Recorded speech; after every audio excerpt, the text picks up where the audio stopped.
Simon here from Empirical Health. I just wanted to do a short explanation about how we prepare or start to make Bie Jia Jian Wan. So this formula hasn't been made for a very, very long time as far as I know in the classical way. So we took it upon ourselves to try to replicate that formula as closely to the original as possible.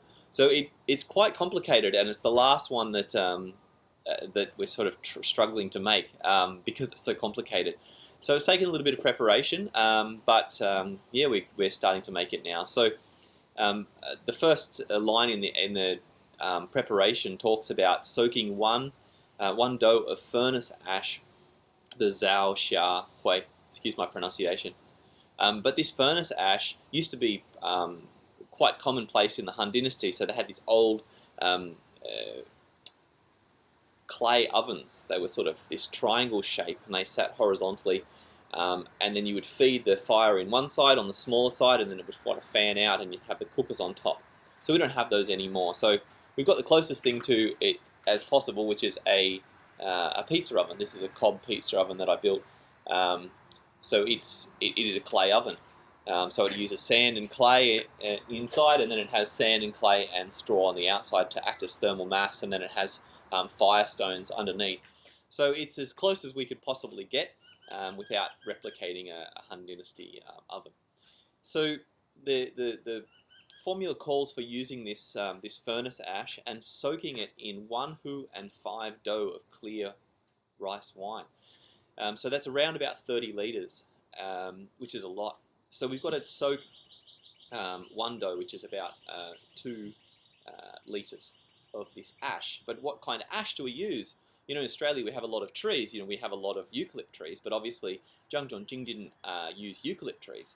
We don't know what he used. So I asked around, and Lorraine Wilcox from the States, she suggested that it was most likely mulberry bark. You know, mulberry bark used to be used to cook and to use medicinally.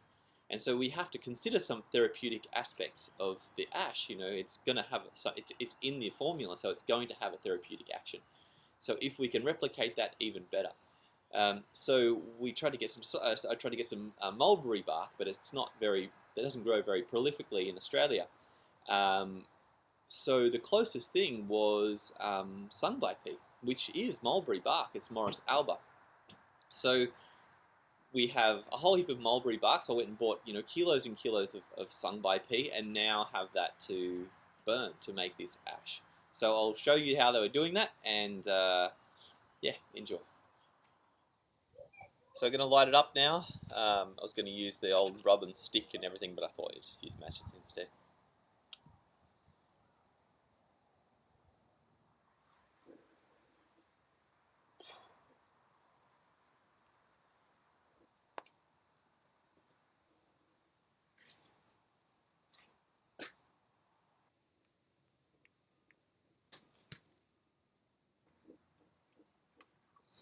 I think that's putting out the fire.